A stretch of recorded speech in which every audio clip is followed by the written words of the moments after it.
ইতিহাসের সবচেয়ে মেধাবী মানুষদের একজন মারা গেলেন ঘুমের মধ্যে, শান্তভাবে। তার পরিবার চেয়েছিল সাধারণভাবে শেষকৃত্য হোক, যেন তার দেহ মাটিতে মিশে যায় নিঃশব্দে। কিন্তু পরের দিন খবরের কাগজে ছাপা হলো এক ভয়ঙ্কর তথ্য। আলবার্ট আইনস্টাইনের মস্তিষ্ক নিখোঁজ। একজন বিজ্ঞানীর মস্তিষ্ক চুরি হলো তার পরিবারের অনুমতি ছাড়াই।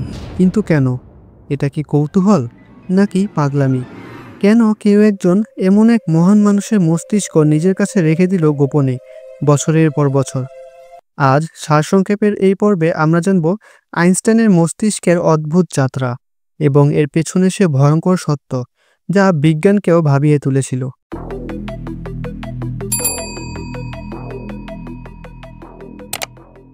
সময়টা 1955 সালের 18 এপ্রিল।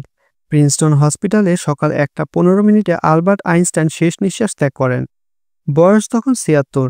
তার মৃত্যুর কারণ হৃদয়ের ধমনী ফেটে গিয়েছিল। আইনস্টাইন মৃত্যুর আগে স্পষ্ট বলেছিলেন, আমি চাই না আমার দেহ নিয়ে কোনো পূজা বা প্রদর্শনী হোক, আমাকে দাহ করে ছাই নদীতে ছড়িয়ে দিও।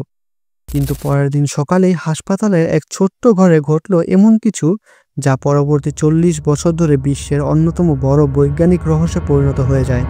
ডাক্তার থমাস হার্ভি, একজন প্যাথোলজিস্ট যিনি আইনস্টাইনের ময়নাতদন্ত করেছিলেন, নিজের সিদ্ধান্তেই তার মস্তিষ্ক খুলে নেন, কোনো অনুমতি ছাড়াই।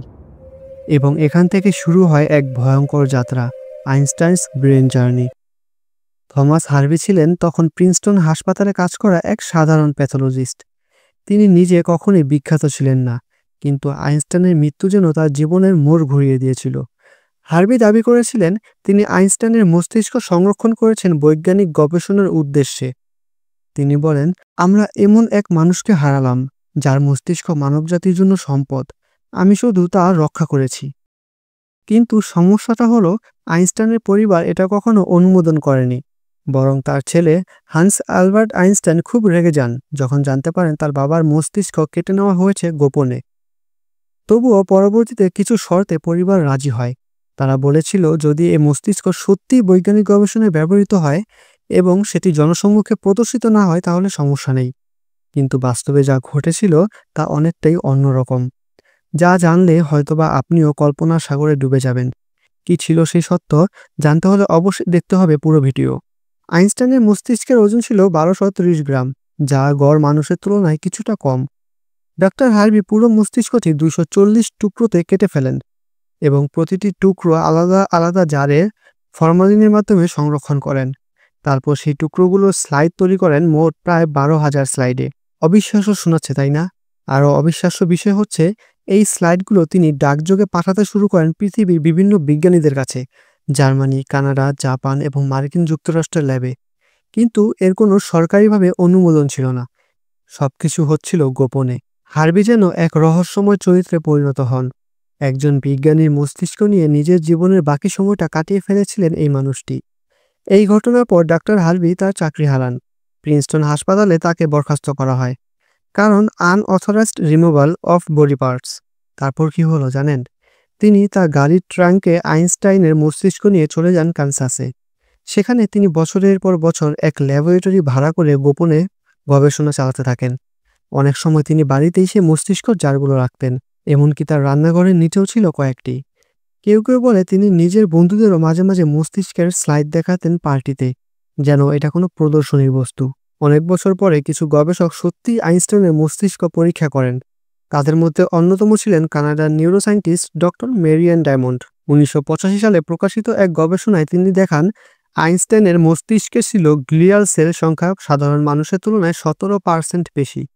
এই কোষগুলো নিউরনকে সাপোর্ট দেয় এবং তথ্য আদান প্রদান দ্রুত করে। অর্থাৎ হয়তো এই বাড়তি গ্লিয়াল সেলই তাকে অন্যদের থেকে আলাদা করেছিল।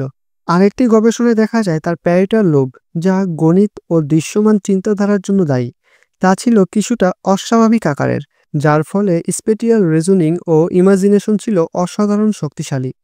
তবে এখানেই বিতর্ক শুরু হয়। অনেক বিজ্ঞানী বলেন একজন মানুষের মস্তিষ্কের গঠন দিয়ে তার বুদ্ধিমত্তা বিচার করা ঠিক নয়, কারণ প্রতিটি মস্তিষ্কই আলাদা। তাহলে প্রশ্ন থেকে যায়, এত বড় নৈতিক অপরাধ করে এই গবেষণাগুলো আসলে কতটা যৌক্তিক ছিল?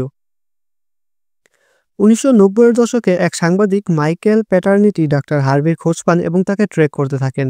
একদিন তিনি দেখতে পান হার্ভি এখন কানসাসের এক পুরনো বাড়িতে থাকেন এবং তার ঘরের এক কোণে রাখা আছে কয়েকটি পুরনো জার, যার ভেতরে ভাসছে আইনস্টাইনের মস্তিষ্কের টুকরোগুলো।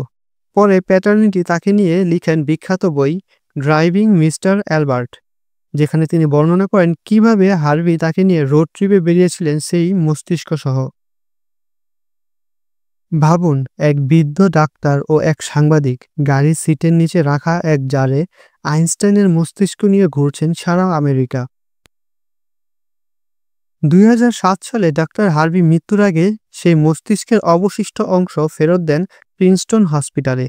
আজও আইনস্টাইনের মস্তিষ্কের কিছু অংশ সংরক্ষিত আছে দ্য মাটার মিউজিয়াম, ফিলাডেলফিয়ায়।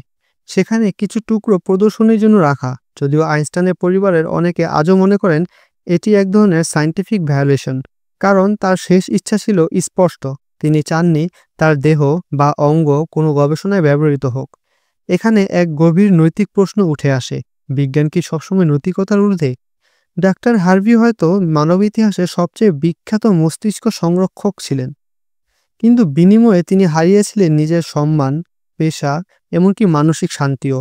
তিনি মৃত্যুর আগে এক সাক্ষাৎকারে বলেছিলেন, আমি জানি আমি যেটা করেছি সেটা হয়তো ভুল ছিল, কিন্তু আমি জানতাম এই মস্তিষ্ক মানবজাতির কাছে এক রহস্য।